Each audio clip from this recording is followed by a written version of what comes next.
Hey everybody, my name's Kevin and welcome to Kev's Vibe of the Day.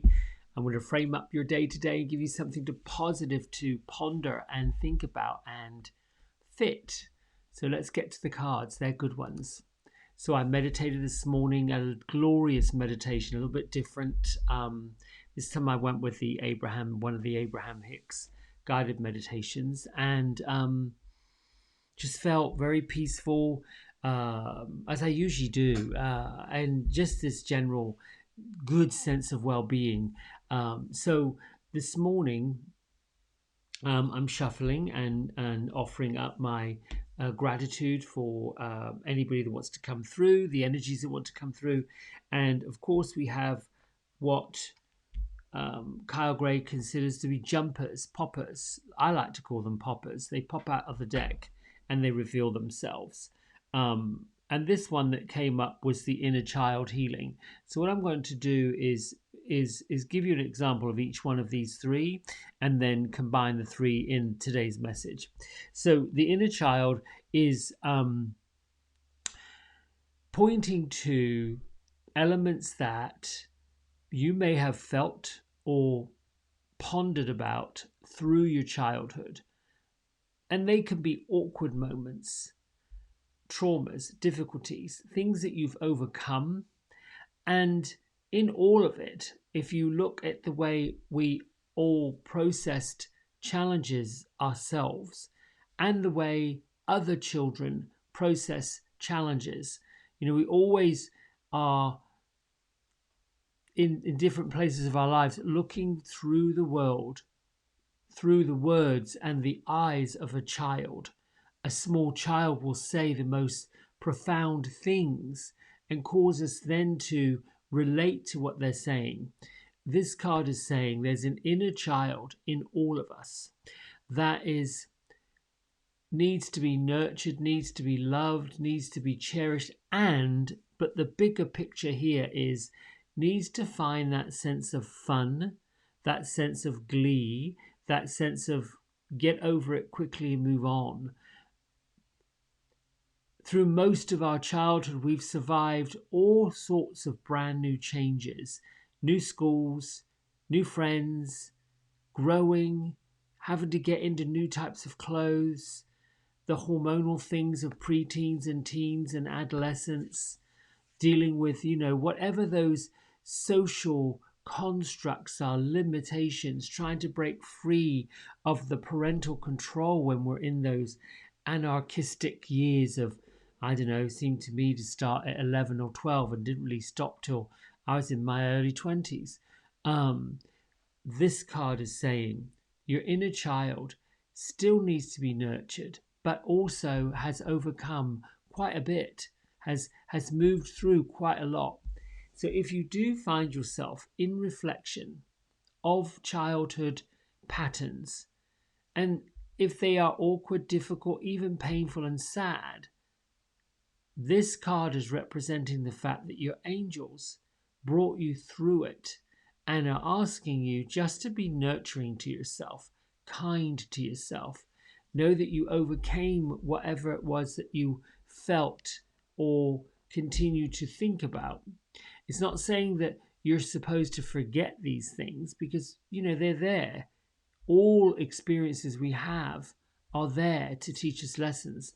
But the lessons we learn is to find the joy and the glee and the fun that we had when we were children and to nurture that part moving forward now that we're adults.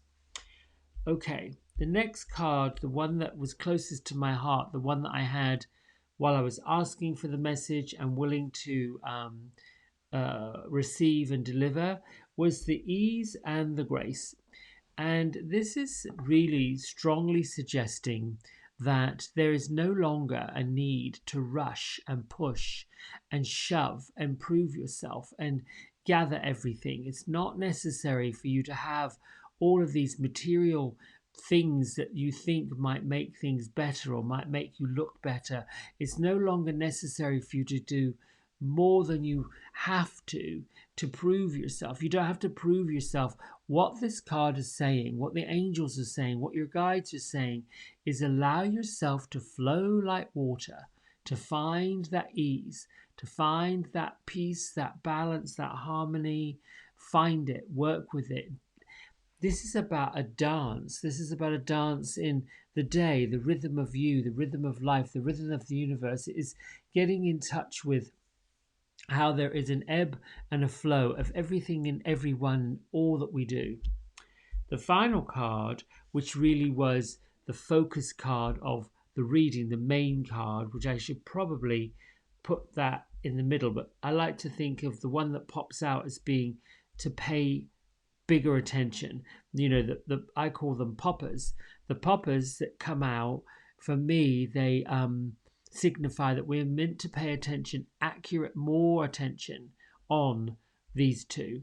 So if I am to interpret opportunity and change, there is a saying, quote, whatever you want to call it. When one door closes, another one opens. Again, it's working with that ebb and that flow. I spoke yesterday a little bit about sudden changes, quick changes, fast changes. My nugget for you is that your angels, your spirit guides, your higher beings, the part of you that is an extension of your physical world, and the part of your other friends in spirit, your ancestors that have gone before you, the friends and the lovely people that have passed into spirit. Use your guardian angels. You have more than one. There's one that's with you all the time, and there's others that stay with you like extensions of your family. There is source energy that I believe is God.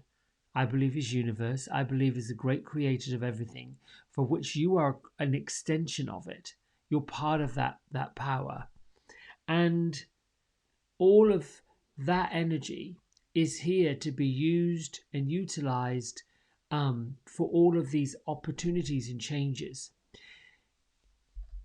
It may seem that we enter a place of vulnerability and fear when, oh my goodness, I'm about to do something that's huge, or I'm about to do something I've never done before, or particularly I'm going against the grain. I'm choosing something different. I'm not choosing to believe or to buy into or to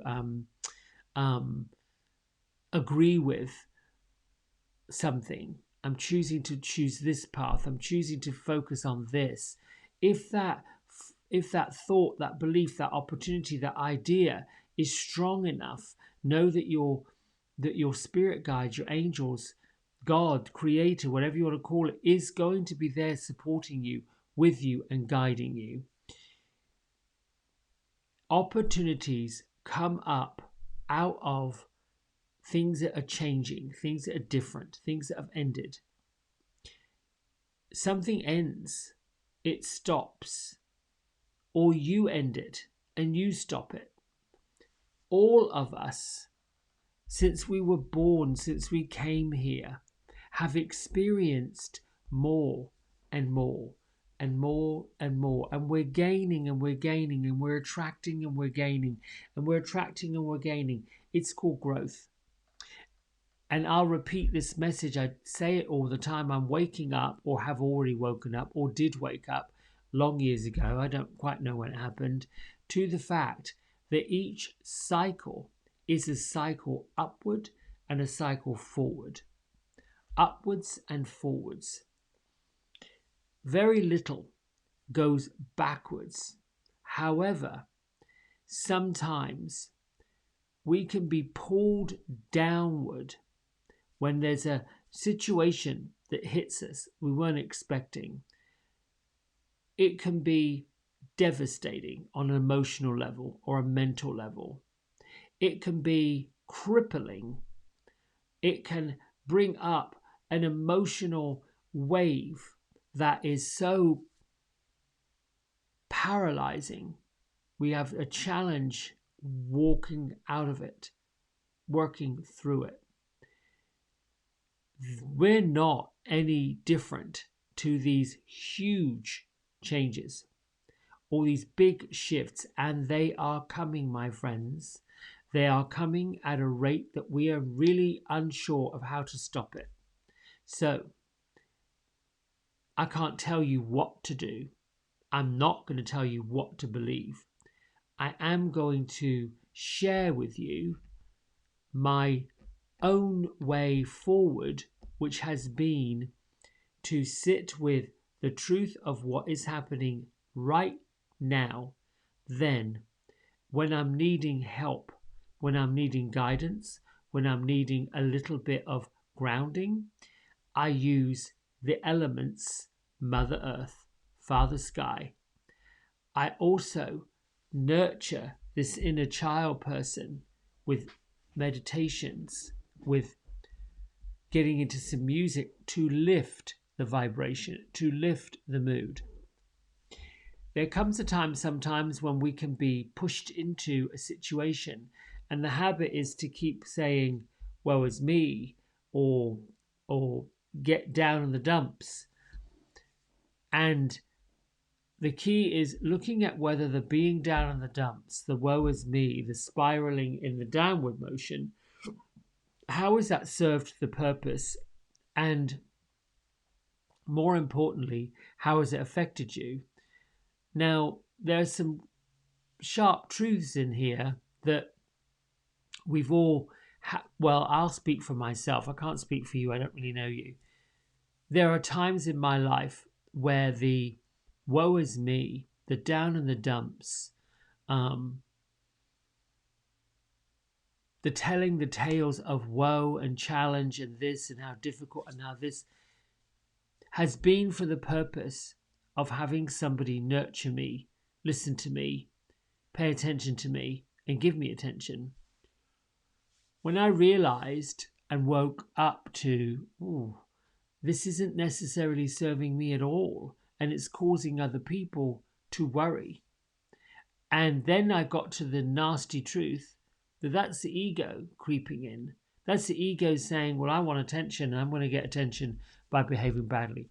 I'm not going to go too much on how and when and why it all happened, when it happened. But with regard to this reading and this message, I'm offering you the idea that just because something is taking a sharp turn or an opportunity is arising that you think, oh my goodness, this is an opportunity that I could take, and you're really worried about whether you should take it, or you're thinking, I don't know if I should go do this right now, do it. Follow the heart. The heart would follow the path of love, take the path of least resistance, listen, and when you're in doubt, when you're confused, when you're not really sure, then you ask for the guidance from your guardian angel and the angels. Please, thank you for sharing with me the clarity. Thank you for bringing what I've learned from Mr. Carl Gray is to say thank you. To say thank you for something that you ordinarily would be asking for, but thanking for already being here and taken care of instantly gets it taken care of because you bring it in the present moment.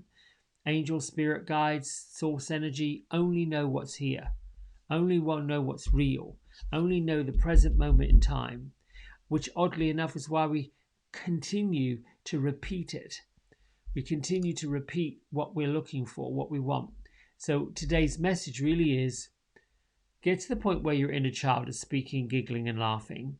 Choose the day as if it was a dance, a waltz, a jitterbug, the jive, or any kind of dance you want to think of. Just let that rhythm go. Let yourself get jiggy with it, as Will Smith would say. And then take those two elements and weave them into the opportunities that you're feeling with the change. Sometimes it does feel odd to be happy and joyful and gleeful and fun and giggly when all around appears to be quite a mess. It seems odd and uncanny to say, well, I'm going to go do something to have some fun, when the majority of others are not having fun. They are working through the soup of sadness. Now, I'm not saying that we should be a party at a funeral. That's a bit inappropriate. Um, or that, well, though I have, or that we should start giggling in church, or that I'm saying that as as a euphemism. But it brings back my own, gosh, I share this personal little thing. When I was probably, I don't know, 10, 11, or 12, I joined the choir in the, I've got a picture somewhere of me in my red, um, um, they call them cassocks, and there's a thing that goes underneath. Anyway, the tunic was red, and I think the surplice, there you go. The cassock was red, and the surplice was white, and had this, well, crazy ass collar on it. Anyway, I was in the big church. Man named Reverend Squarey was the reverend of the chat church, and I just remember we would be sitting up in the choir stalls. We'd practiced. Mr. Simpson was the choir director, and we just got fits of the giggles. And once you start giggling, at least for me, it's infectious. I can't stop. And there's that naughtiness. There's the naughtiness that this is so inappropriate, but yet it's hysterically inappropriate. This is the kind of ease, the kind of inner child nurturing, the kind of grace, love, opportunity, and change. And truly, honestly, this is really how the world is meant to be, how we're meant to live it, how we're meant to go through it. It's tough right now, but please understand and know, believing in your spirit guide, believing in your angel guide, spirit guide, all the same thing, are with you always, proud of you, loving you, giving you a shout out, being in your cheering section. Use it, rely upon it, dance with it, giggle with it. And if you do have a relative, grandparent, parent, sibling, friend, best friend, good friend, who have since left the physical world and moved into spiritual world, call them. Get their photo out, bring them around. Those that have loved us in life still love us in life. They just don't have a physical vehicle with which to show us that. It's now time to nurture the love and the grace that we had for these folks when they were here with us. Everything gets forgiven, always. It's so odd that folks think that there's this place you go to if you've done something wrong and all the rest of it. I won't get into the religious constructs because I don't really want to challenge any of that. I don't need to challenge any of that. My job here on earth now isn't to challenge anything that anyone said, did, and I'm certainly not going to get into a religious argument. However, what I do know is love. What I do feel is love. And what I set my intention to last year was to make this year about love. Now I'm making it about everything I do, because I think it's the thing that has kept me out of those bits and issues I was talking about. All right, we're at 18 minutes past, and we'll read our journey to the heart, then we're going to do the meditation. I don't want to hurry through these messages, but I do know myself that when I look at something to ponder, look at, or go through, if I see something that's an hour long, I'm not doing it. Anyway, August the 21st is on Melody Beatty's Journey to the Heart. And the message in this book is, you're free to open your heart. Open your heart to people that you love. Open your heart to the world. Open your heart to God, to the universe, to life, and all the creatures and creations in it. Open your heart as much as you can. It's safe to open your heart now. There was a time when you believed that the only way to protect yourself was to shut down and close your heart off. You've learned so much. You've learned the power of honesty, compassion, forgiveness, and kindness. You will no longer become stuck or trapped if you open your heart. You can leave if you want to. You can say what you need to.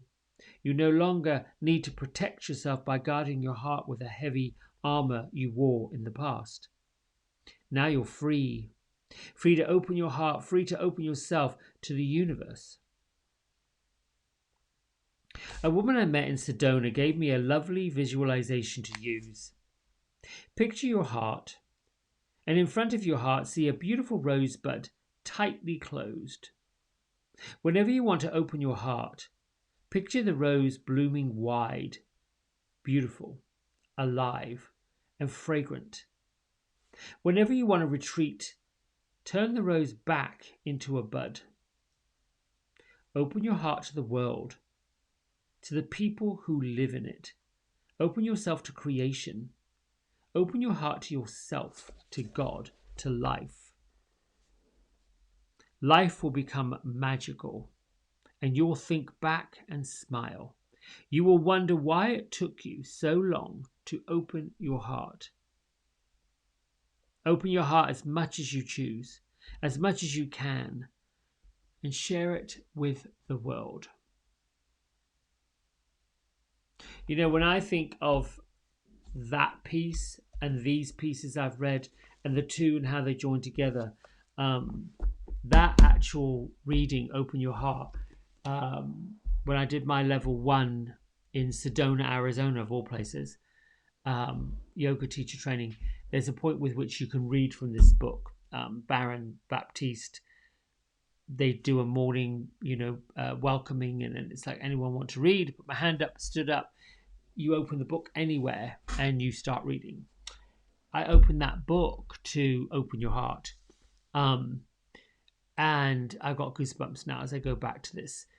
It reminded me then and does now at how I had closed my heart off so tight and pushed myself in so much and retreated so far back that I had ended up having a physical heart attack. And while medically you can look at all of the physical things I did to myself, eating poor foods, drinking alcohol, just not paying attention to health, not paying attention to vitality, really not paying attention to life, pouring bucket loads and bucket loads of stress over the top, over the top, over the top. And when I wasn't opening my heart to love, actually to myself first, then to other people, it was causing these awful habits. And many times in my own life, I didn't realize I was doing it. It was tough for me to let people in. It was tough for me to break down the outer shell. It was tough for me to trust anyone. And that came up of a sense of being strongly independent, of having this belief that if I'm going to do it, I have to do it. I have to be. I still do have a really difficult time asking for help. Really tough time opening myself up for people who I'm not like anybody else. I've been let down. I've been hurt. Giving myself in a romantic way to other people when I was younger was told that was wrong. You can't be this way. So, for an openly gay person to express themselves that way in all the levels, they have to go through, I had to go through the relationships of those who also felt they couldn't express themselves, weren't allowed to. So then we had to do this delicate dance of who knows and who doesn't know, who's in and who's out, who is openly, and there were all of these lies and secrets. And lots of times I would want to express myself with so much love for another person, it was overwhelming to them. So the tendency was to push me away. And what I didn't realize is I had been pushing myself away and thinking that loving another person would make the difference. And it didn't. Loving myself made the difference. So this inner child, the ease and the grace and the opportunities in change, they give us these junctions in life where we just change the axis, we change the direction, we sit and start with that love. What do you love about yourself? And if you have a challenge with it, that you don't love yourself, it's time to rectify it, because you are who you are. You've got who you are. And other people see your brilliance. Other people see your beauty. Other people see your grace. But if it's all covered up, all underneath the blankets of woe is me, or oh my goodness, I'm not, if it's all covered up with that, then other folks are going, well, we can't get there. Can't go there. Can't help. Loving yourself is something we came here with. Then it got reprogrammed. The work of unprogramming that is quick and fast, because that love is still underneath. And myself, it was very quick to unearth it, push it off with some bloody awful work sometimes. But it was fast and it was quick, and once it was off, it was gone. Bit like a relief, you know. Right, let's meditate. I'm going to put my other eyes off and let my real eyes come through. So, big breath in, stretch up, get into some movement, pull your shoulders back where they live, and take some nice bold movements. Get to some places where your whole physical body is actually tingling and alive. Especially if this is a morning you're getting this, or maybe you're on your way home and you've been sitting in a chair at a desk. You just want your spine and your muscles to tingle. Now allow your body to be very relaxed. Create a nice, tall, long spine. Big breath in. Breathe out. Let your shoulders go. Breathe in. Breathe out. Let your belly go, your torso go. Hands, arms, every part of your body, big limbs, let them be relaxed. Breathe in. Breathe out. Breathe in. Breathe out.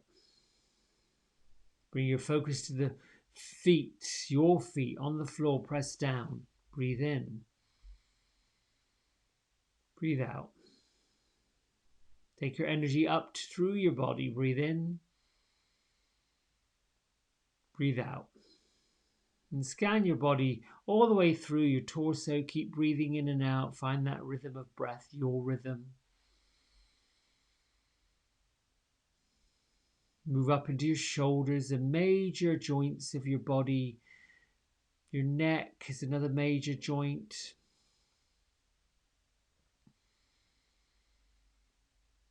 Concentrate on your jaw, the hinge of your jaw.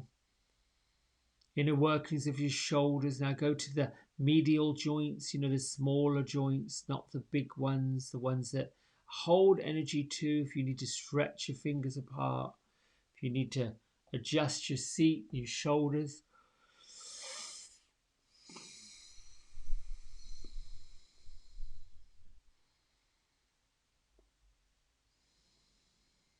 And find your rhythm of your breath.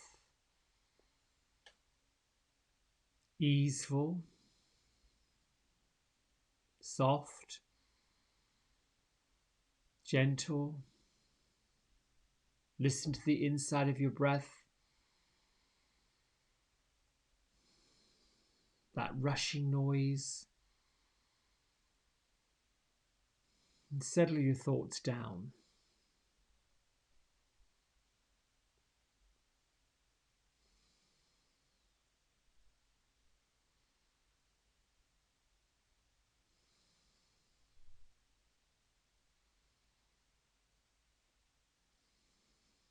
In this gentle quiet, listening to your breath,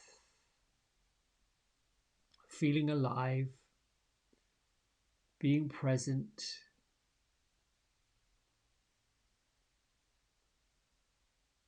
Bring to mind something that you are incredibly grateful for. And put a smile on your face. Something that would make your life just so awesome.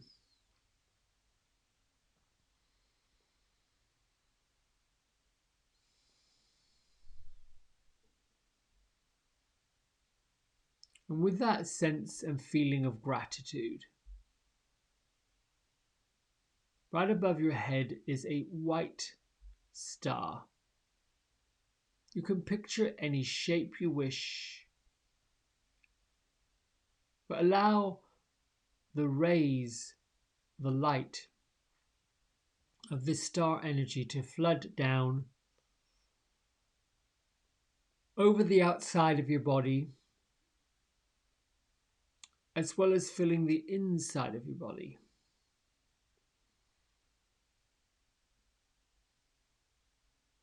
Think of this gentle, nurturing, replenishing, recharging light from Source, from God, from the universe, from the creator of you and everything else,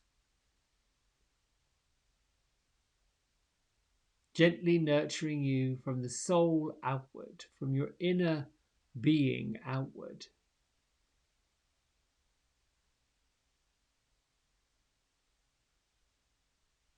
And think of a time in your life, one of your younger memories, where you were playing, having fun, the friends that are around you.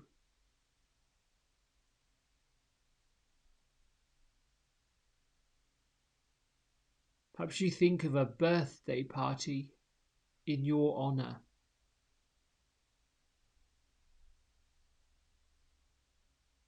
Recall the happy, joyful, gleeful, fun memories of that time.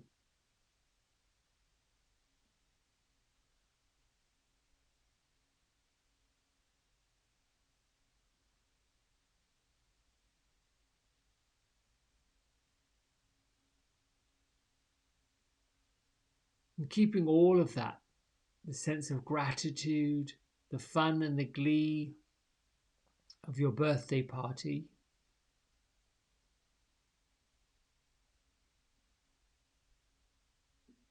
bring to mind an event or a situation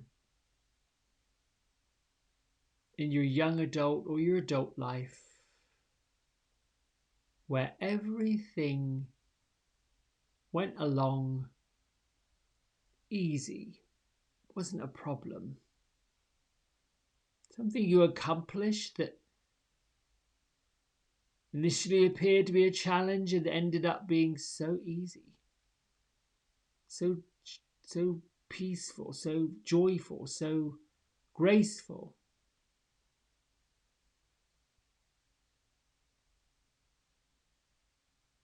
Bring into recall your surprise that it was so easy.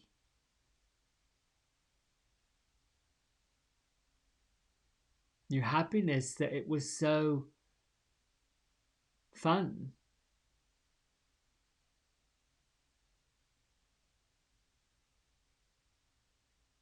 And how you may have anticipated something not being so easy, not being so much fun, and how it turned out so differently in a positive way.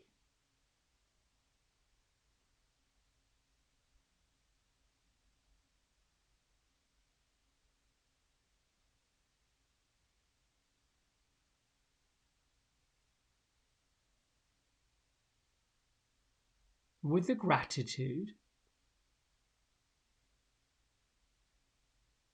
and the fun, gleeful memories and the easy way you went through life, accomplishing things without effort.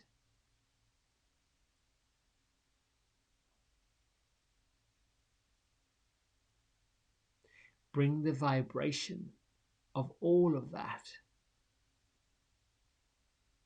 the feelings of all of that the blissfulness of all of that.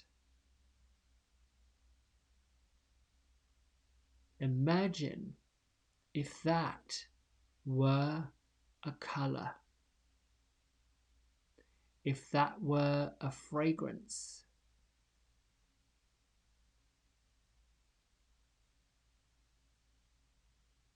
if that were a fabric, what would the color be? What would it smell like? And against your skin, as you wrap yourself up in this fabric, this blanket, what does that feel like?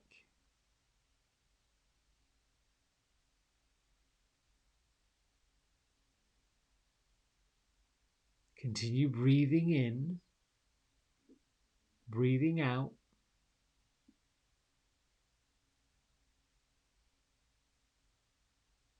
Embracing the colors, embracing the fragrance or the flavor. Sometimes it's a flavor.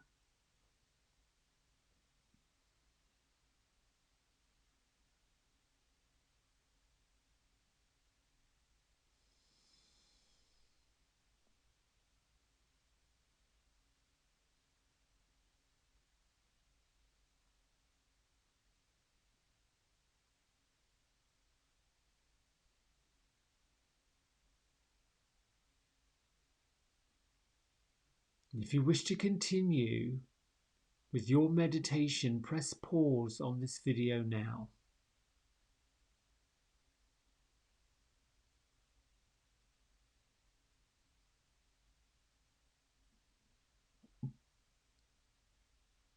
And bring your hands to heart center.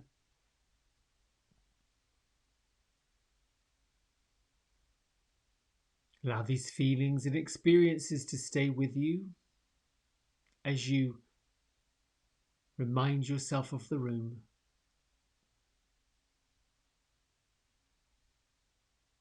Lift your thumb knuckles to your third eye center. Let's honor everybody in the world. Wish them well, see their light, see their love, as I see you and yours. And together we bow and say namaste. So my color that I saw as I'm guiding you through that was a very soft, pale dove grey and pink. I had a little bit of a challenge with the flavor because there were all these flavors coming at me, but one that I smell is that I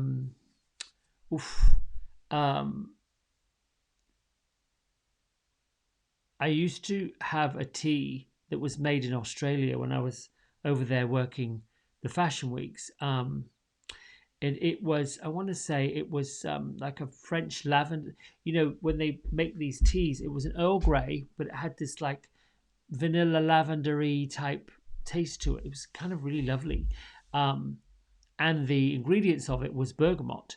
And bergamot, oddly enough, is one of those essential oils tea that I actually go to and I like. So that smell and that taste of that bergamot tea was coming up. Interesting. Anyway, listen, I love you and I wish you all the very best for this wonderful Saturday. Please like, share, get this out to as many people as you can. My intention is to do this every day and grow this audience and bring people to that space of love and love for all that they do. Until next time, bye.